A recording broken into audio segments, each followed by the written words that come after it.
I am Pratik Chaudhary and welcome to Cod's podcast.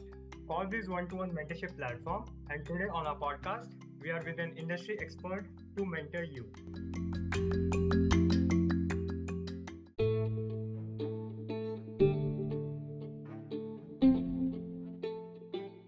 Today, we would be talking about interview preparation. What are the requirements of the industry? What are the differences between service-based company and product-based company for an engineer? And to answer all these questions, I have invited Varun Ganni. Varun is a creative web developer who has been in the industry for more than 7 years. Varun had worked with TCS for 5 years, and from last 3 years, he is in Cisco as a software engineer 3. So, welcoming Varun Ganni. Hey Varun, how are you? Hey Pratik, hi. Thanks for the warm welcome. How are you? Yeah, I am fine too, Varun, and I'm very happy to have you. So, Varun, feel free to share your story, and then we can have your insightful answers on a specific question that we have for you. Yeah, sure, definitely. So, as you said, mentioned earlier, I have around 7 years of experience, and my graduation, my major is actually biotechnology. Oh, okay. So, like, yeah, lucky me, I mean, a little bit of luck, a little bit of hard work, and I landed a job in a campus placement with TCS. And from there, I've been there for 5 years. I started as a full stack developer and slowly migrated front end, and then I liked there. And after that, I figured I should move in my career, and then I went with Cisco, and currently I'm working with them. Okay. So, as you said, you were in bioengineering, and so how you landed on software part then? Were you interested in it, or some miracle happened with you? Not exactly. I would say I was just going. I mean, we had an opportunity to go for it, and I had some basics in C and C++, and I didn't have to go through any CS examinations actually per se. It was just written test for uh, logical and reasoning, and adding to that, I had a little bit of coding. It was just a simple while loop at iteration or something. That's it. Ah, that's really interesting, man. Mhm. Okay. So, Varun, as you are in the industry from last 7 years now, so are there any requirements from the industry now, or anything you see it is required which was not so important or not even exist when you joined as a freshie? When I joined as a fresher, one thing I noticed that back then and the huge difference right now is there was no demand for specificity. Basically, if you are a developer or a Java developer, they expect you to work on front end and the database as well. Now you go, you have front end developer, you have a back end developer, you have an SQL, a DB specific developers, and you have all of that specificity was not really didn't really matter at that point of time. So that is one thing, like, if you're good at one particular skill, one particular domain, you still have a lot of career options at this point. Mhm. Okay, okay, okay.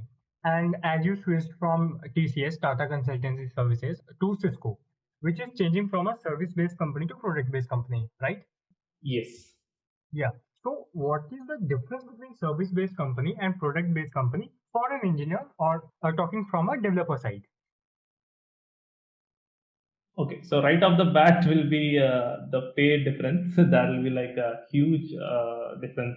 I mean, if Hmm. service-based company is paying you X Hmm. amount, you can Hmm. expect at least 3x to 4x type of amount for the same developer. Oh. Hmm. So that huge pay difference will be there. Hmm. Hmm, hmm. But apart from the pay difference, the best thing, I mean, pay doesn't matter in the long run actually, but the main thing is the culture. Okay. See, in a service-based company, all they value is a particular technology and how good you are with that technology. That's it. They don't care about your problem-solving techniques and all of that. Oh, is it? Yes, I see. Usually, I mean, that's my experience so far. And when you come to a broad-based, they don't care about the technologies. I mean, they do. They'll see if you're comfortable with it, but the more focus or the best selling point is how good you are in terms of problem solving, because anyone can learn to code, but you should be able to solve problems. And adding to that, they also make sure that you are a good culture fit. It's not like they don't want to disturb a specific culture that they're bringing up. So that culture is like trustworthy. I mean, in a service-based company, you don't have freedom and ownership. You just do what they have been told. You can't just say, okay, this is not something good. Let's refactor it and deliver it. They'll be like, not so approach you about it. They will be asking you to usually try to move it to technical debt and or backlogs. That's it. So that way, if you're going for product-based company, I think the learning curve, the freedom that you experience, and it makes you feel like coming to work every day. Mhm. Okay, okay. So, what is your experience from both the companies? First, you were in TCS. So, what role did you play there? And now in Cisco. So, what exactly you do at Cisco? Can you please share your experience of both the companies? Sure. So TCS, I started off working with Morgan Stanley. There was it's an investment banker, and the application was something about corporate actions basically. If any large clients have any different corporate actions, they don't have enough time or they don't usually care about all the details and the processes. So Morgan Stanley used to streamline all of them and just give them minimum notifications and corresponding actions, and they will take care of everything else. Like if you want to do something, we'll take care of how to do it and everything. Just tell me what you want to do. That sort of a thing. Okay, okay, okay. Hmm. Yeah. So, Varun, you must have given so many technical rounds of an interview. So, how one should prepare for a technical interviews? Because we all must go to Geeks for Geeks or any other platform, but what mindset do we need to have when giving a technical interview or preparing for technical rounds? So, what's the whole procedure and what's the right way to do those? In my perspective, in my view, even I mean, I have interviewed a few people as well, and I have given interviews as you said earlier. So what I usually say is, I mean, the proficiency matters in terms of all the comfortability with coding and everything. At the end of the day, you should be the interviewer and the interview should feel like they're comfortable with each other. I mean, they should be looking forward to working with that person going forward. Like if they hire them, they don't really care if suppose if somebody is super good and the other one is even a little bit lesser than that, but the person is friendly and talking out his ideas and everything. Usually, they feel more better as a candidate. They feel like, yeah, I want to work with this candidate than somebody who's very good at technical and not really good at communication or something like that. Okay. Hmm. So, Got it. so at the end, if you are not doing very well, or I mean, if you know you can do a lot better, you don't. I mean, but if you are building a rapport with the interviewer, that's actually a very good step. Yeah, perfectly. Hmm. You can always tell to them that I'm not, I can do better. I can do a different thing. This is something I'm stuck with, and they probably usually it happens, right? You can't expect to do everything all the time perfectly. Mhm. So just treat like a normal colleague that you want to work with tomorrow, and if that works out, that's the like. I think that is the mindset that people look for. Okay. So, yeah, you said like we have in our mind something and we can't communicate well. So the question came, what happened when you know how to write the code or what algorithm we should use, and all that is in our head.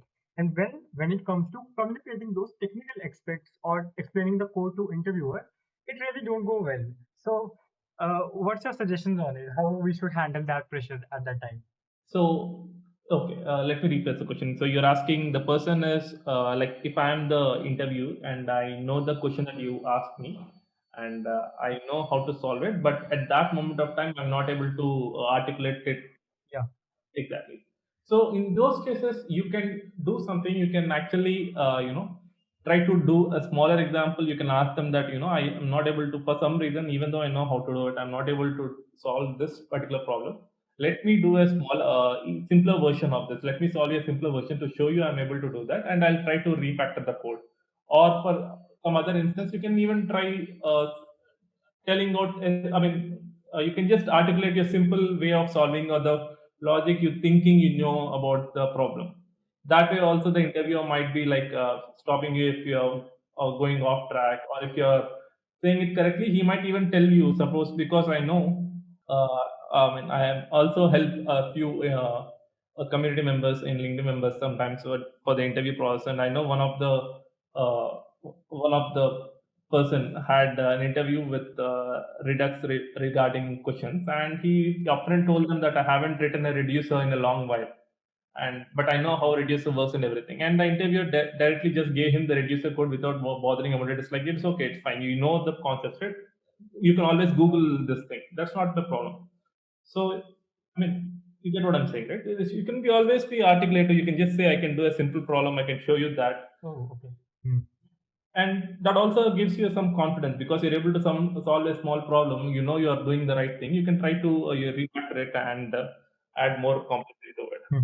So whatever we know, we should say that, okay, with the freedom, we should explain them properly, right? Yes, exactly. Mm-hmm.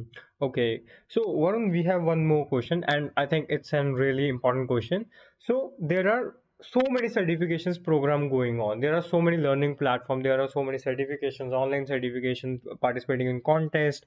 But the real question come: do we really need all these certification? Which platform should we trust? Which contest should we participate to get the real value out of it? So how to get the real value out of those participating in contest or the certification or the online learning platform? So what's your whole suggestions on it? Yes, even I agree that there are like a huge number of certifications recently. Like at one point of time, when I started off my career, I remember certifications had held a huge value, and you can always say, I did this certification, I did Oracle certification, and all of that. But now it is so crowded that it doesn't really stand out. Even if you had did a good one, nobody knows whether it really is a good one or not. And a lot of people have a lot of certifications, so usual people don't even understand. As in, others don't know the value of this certification. So in my view, it is always like all the certifications teach you fundamentals of particular technology that you sign up for, right? And if you can use that learning to contribute to open source and showcase some sort of pull request, some sort of feature that you built in an open source application, I think that is a very good way to expose to get your skills get a good exposure instead of showing the certification. I feel open source contribution or building a lot of pet projects, even pet projects also can be a bit deceiving, but if you go with open source frameworks, open source code, and you just contribute and show your features that you built, that is a huge impressive thing in my book. Okay, so building a repo is more important than certifications, right? Yes, certifications you don't matter in the long run, I feel. Mhm. Okay, so Varun, in this era of emerging technology, there are so many languages, so many frameworks to learn. So, which framework or language we should choose? Are there any specific requirements from industry? Like if we are in TC, we are preparing for TCS. So, is there any language specification that we need to know? So if you're preparing for a service-based company, it usually depends on the job description, and if they are looking for specific technology or frameworks, you would have to focus on them heavily. But if you're looking for a product-based company, I don't think technology matters that much. I mean, I know my colleagues who are C plus developers, and they were filling in a role for a Java developer. They didn't even know anything about Java. They learned all about it after coming on the job. Okay, okay. So Hmm. all they were good as in problem solving, they did good DSA, and they're really good at it, and that's how they landed the role. They didn't really care about that this person doesn't know anything about Java and we're filling a Java role. They focus more on whether this person is a good problem solver or not. Mhm. Okay, okay, okay. That's interesting, huh? Okay. So one quick questions. Uh, what projects you suggest to the newbies or the people in the students in the college or anyone who wants to switch their career in some other domain they are usually working? So what's your project suggestions? So my project suggestions will be if I mean in terms of front end development perspective, Okay. uh, one of them will be to always clone a very famous app. It can be any app Okay. like Instagram, Hmm. Amazon, any app that they feel like, and the more the features, the better Okay. because they'll be learning in and outs. Mhm. about it, and also to make it consistently similar. It should be very similar to each other. If you work on it, you'll be working highly on your CSS skills and all of that. So Mm-hmm. that way, you're trying to chip in years of building off and the app development into months of it. So basically, you'll be learning all the best things about it. Got it. So that is one suggestion I have. And Mm-hmm. similarly, there's also this Lighthouse tool in Chrome development tools. And when you build a front-end development app, one other suggestion will be to try to make sure you get a perfect score in Lighthouse. Your app should be that good. Mm-hmm. So there'll be a lot of tweaks, and you'll also understand what are the compromises for performance versus feature. Like you like a good feature, but if it is affecting your performance, what do you do about it? Very true. So thinking that perspective also will be very useful for Mm-hmm. enterprise projects. So that also gives you a good idea. Got it. Got it. So what are the do's and don'ts of an interview? Do's and don'ts of an interview. Yeah.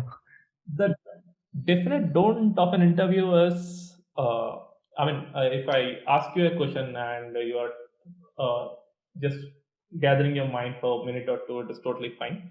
But after 5 minutes or 10 minutes, and you just you started writing a function, and then you really stop for like 10 minutes, and you're just thinking. You don't share anything. I don't even know what is happening. For all I know, you might be asking someone else to solve it, Okay. and not. I mean, jokes apart, it can also mean that you might be on the right way of thinking, but you because you're not sharing to me, I won't know how to help you, Okay. and I don't know what's going on, and you're also wasting both of our times because Uh, I might feel that he's not thinking properly, or he mhm. if you ask me a simple tip, I would have told you definitely then and there, and we can just proceed going forward. It might not be taking that much of time.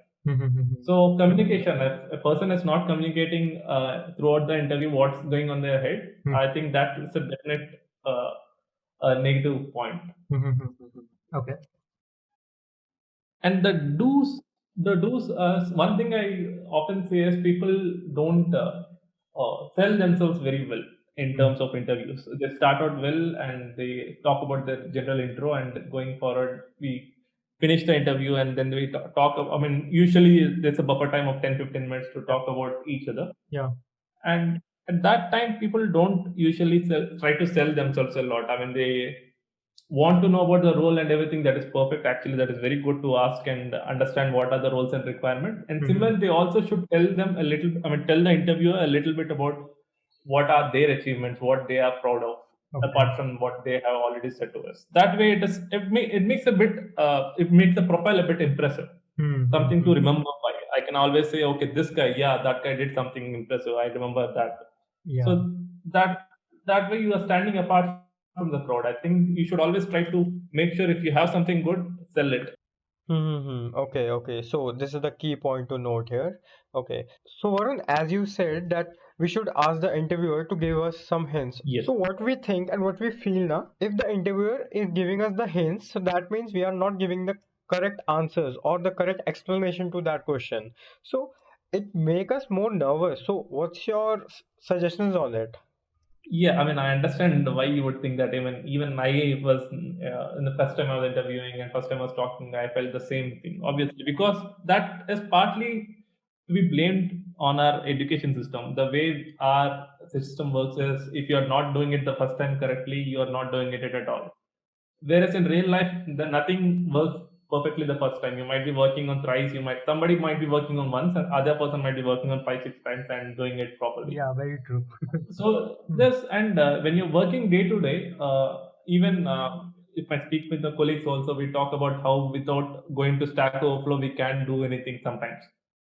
Uh, exactly, right? You have to Google, and if you're development, if you're doing something like programming, there are various concepts, and you might not have to invent the wheel every time. There will be someone who is doing it better and performant way, and you just can reuse it.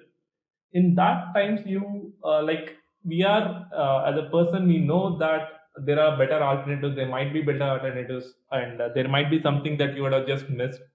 And if you are working in a team, your code will be reviewed by a lot of people, and they don't say you're doing it wrong. They'll just say how to do it better usually. In that sort of a collaborative environment, right? I feel we should also make use of the interview and make them feel that this is how I'll work tomorrow. If I'm getting stuck, I'll ask you if you give me a small tip also, I can try and continue from there. Right? It's not like I'd want you to code for me, but I should be able to. I'm obviously stuck somewhere because I'm not able to think of it currently. If you have something in mind, I'll just take it and I'll use it. Mhm. Very, very true, very true. A small help will really sometimes solve the whole problem. We just need a short help, yeah. Mm, Exactly. And mm. after years and years of development, everyone asks for help from their colleagues. That's the whole point, right? That is the whole point of collaboration and teams. Yeah, So yeah, very true. if Mm. you're going for interview with the same team, you act like if he's your colleague. You're stuck with something, you're trying it, you're not able to do it, ask your colleague. That's it. Mhm. Okay, It's as simple as that. okay. So, Arun, any study material or website suggestion to prepare for an interview?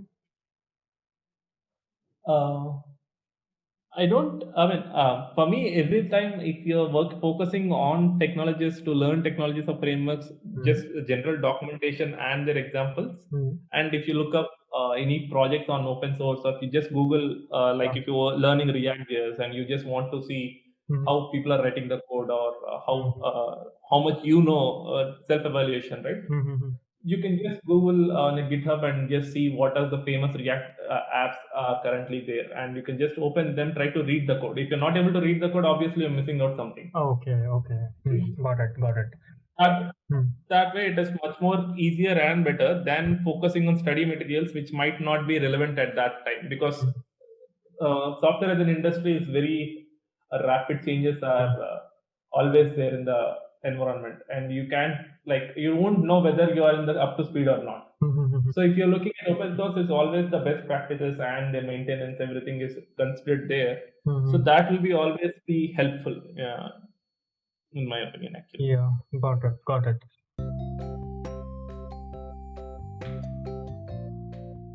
So I think we have covered everything, Varun. So any closing line, anything you want to suggest to your listeners, the aspirants listening to you? Sure. I feel, I mean, this 2020 has been a very slow year for a lot of people, and I have been having a lot of messages asking about how this is going to impact their career, and whether a lot of companies have Yeah. backed out their call letters and everything, and they're feeling very Mm. demoralized. So I feel that Mm. that is just a small phase. Like, I'm pretty sure within this May or June itself, all the positions will be filled, Mm. all the hiring will resume as it is, as if there was no COVID, Mm. and probably better also. Mm. So I feel as a this thing, you never have to worry about the small instances that happen in between, small blockers sort of a thing. If you're just focus on your studies and your core learning area, right? You can usually you overcome whatever it is, and you don't have to be worried about other instances. There will be some things which will be out of our hand, but usually we'll be the ones who will be coming out on top. Yeah. Stop worrying and keep learning. Yeah. Yes. Okay. So I think Varun, we have covered everything. And from this podcast, I think see your interview as a colleague and communicate with them properly. That's what Varun want to say. Yeah. Yes. Okay. In short. So thank you so much for coming. It was really a motivational and an insightful session, I say. And such a positive mindset you have and experience you shared with your with of yours of last 7 years. So thank you so much for coming. Hope our listeners would loving it and thank you so much for coming. Thanks, Pratik. Appreciate all this. Yeah.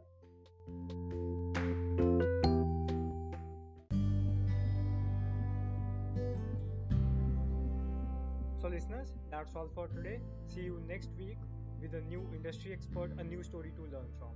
Stay tuned, podcast Chords.